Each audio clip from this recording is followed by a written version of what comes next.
Hey everybody, welcome back to Deserts of Plenty. My name is Ralph.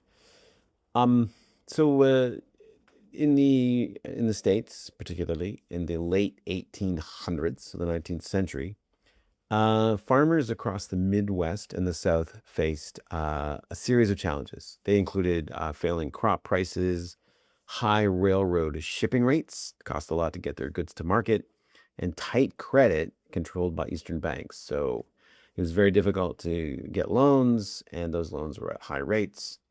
And many farmers felt exploited by powerful businesses in the Northeast of the U.S., back in Boston and New York.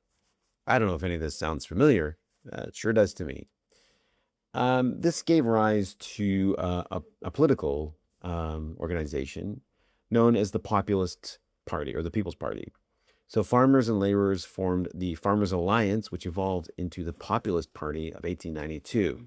This movement grew very quickly and became an actual threat to the two dominant parties, the Democrats and the Republicans. And interestingly enough, the Populist Party was unusually inclusive for its time. Women held leadership roles. For example, there was a woman, Mary Elizabeth Lease, had a leadership role in that organization. And in several areas, black and white farmers who had a lot in common cooperated. And they had demands that they were seeking. They wanted railroad regulation, banking reform, direct election of senators, and policies to support working people. Boy, oh boy.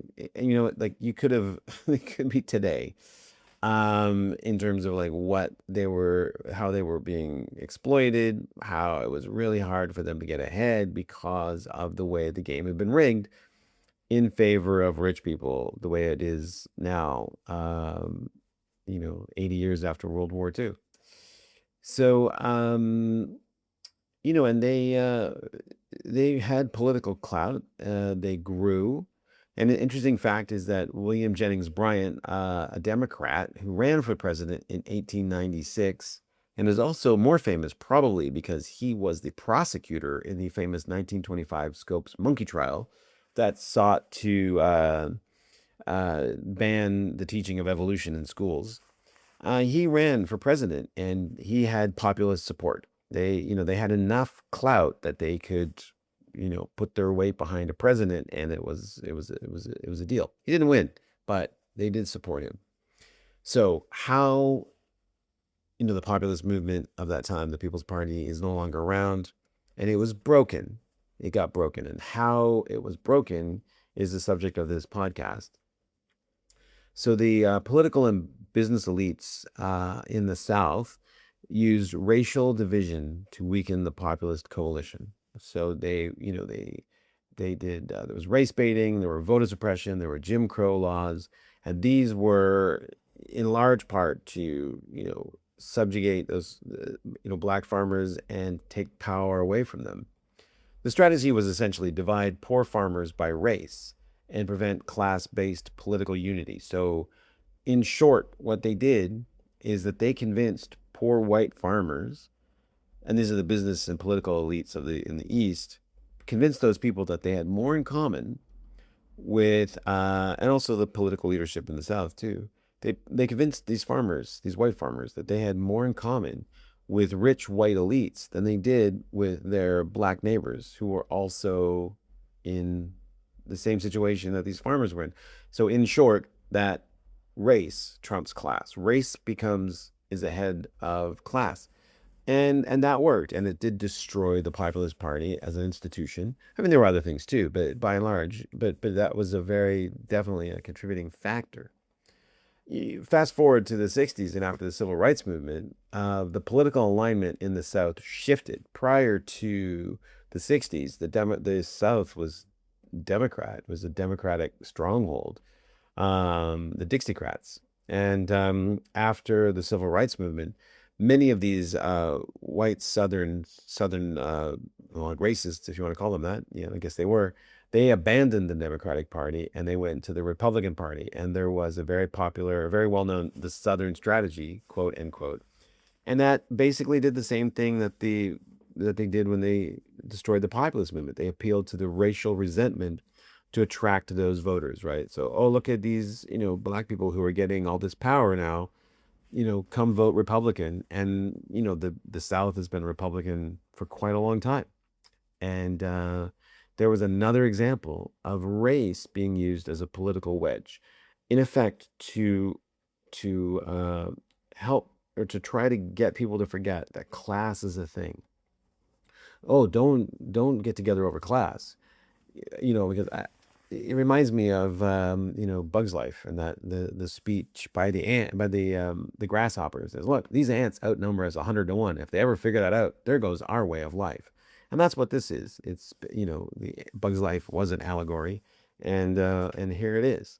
So let's fast forward now to the last 10, 20, 10 years, 10, 15, 10 to 20 years, maybe, and up to now, everything I've said is fact, and that's been fact checked, and all this stuff holds up. I don't think I've never heard of any dissenting opinion of any of that stuff, because that's historical fact. From now on, what I'm talking about is the way I see things, right? And you know, uh, in the last 10, 20 years, on the political left, there's been a rise of, if you want to call it woke or social justice, leftists, cultural Marxism, whatever you'd like to call it. There's definitely been an emphasis from the left on racial justice, gender equity, LGBTQ rights, and yeah, and I'm 100% behind all of that. I think everybody, you should be treated, as human beings, right? We should all be treated the same and should not be marginalized because of, who we love or what we look like or any of that stuff. And growing up in the 80s, when a lot of institutions definitely excluded all of these people, including, and women too, right? It was a white boys network, and I remember that was definitely true. And it was said that, I don't know if it was Richard Pryor or Eddie Murphy, that when they broke through, they had to be 10 times better than everybody else just to get a foot in the door, right? And they were definitely, very, very high achievers, but a lot of people, because yeah, they were gay, or they couldn't come out, or they were women, or they were members of visible minorities, they got passed over, and that's an absolute tragedy. And and all of us are sadder and weaker for it. But lately, over the last few years, rather than seeing race being put over class, there's a shift now towards ideology over class in some contexts. You know, um, class is once again being overlooked or overshadowed in contemporary political, again, cultural conversations, right? So let me just give you a quick, like, a hiring example, right? We have You're hiring for a job, and you have two candidates. On the one hand, you have a woman. She's Indian, uh, South Asian, and she's comes a very, very wealthy background. And on the right, you've got a white guy, comes from Scarborough, West Virginia, wherever, equally qualified and is poor, and could really use this job a lot more. And I think that, given the environment, that hiring people are much more likely to look favorably at that South Asian woman, because of how that hire will be perceived in the public and how they will be viewed because of that, right? So there's an incentive to put, once again, ideology, or in this case, visible diversity, over class, right? And and I think a lot of people in hiring positions, and I cast people, and I've certainly felt this. I feel, if two people are equally, have the equal skill, right? There's a push to look towards the more visibly diverse group of people, and visibly diverse, because if it's not, because that's the one that we care about, which is one reason why this is, I'm not a fan of it, because it does look more at visible diversity and not all kinds of diversity, like political diversity or religious diversity. We're really looking at the things that we can see. And and when these two things collide, you know, the right person for the job and someone who will check a box, we're much more likely to check that box. And, you know, if we go back 30 years, I think that was necessary, right? I have less of a problem, you know, like affirmative action, less of a problem with those things because they had to fight against the system that was keeping people out based on the way they looked and who they loved. But now, I mean, at this point in time, I cannot think of a cultural organization, a government organization, any organization that would preclude people based on their gender, their color, their their sexual orientation. Like I can't think of one. And if there are some that do exist, then you know the fight's not won. But at this point, it seems like we've accomplished what we've set out to do. You know, and just in passing, my last sort of issue that I take with where the woke movement or the social justice movement has gotten to is there seems to be no final goal. I was a big fan of women's suffrage.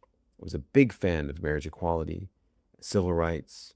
You know, Martin Luther King just wanted a person to be judged by the content of their character, not the color of their skin.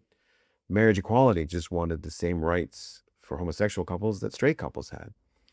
And those are, I think they're in, you know, they're to be against them is indefensible. Like that just makes sense. And that's what we want everybody to be treated the same. Right now, woke and social justice don't seem to have end goals. They just seem to be more, right? And finally, I just want to, I do work in comedy and I've seen changes. And again, 95% of these, if not, they're better.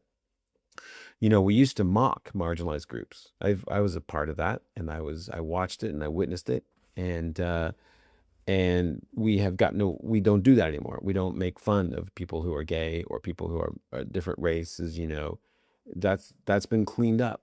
But interestingly, you know, there are two things that you can make fun of in comedy still with no problem, and that's age and class, right? You can make fun of somebody who's a plumber for having not a great job or a garbage person, you know, a garbage, like a sanitation person, a worker, someone who picks up the garbage. You can make fun of those people. Oh, you're a garbage person?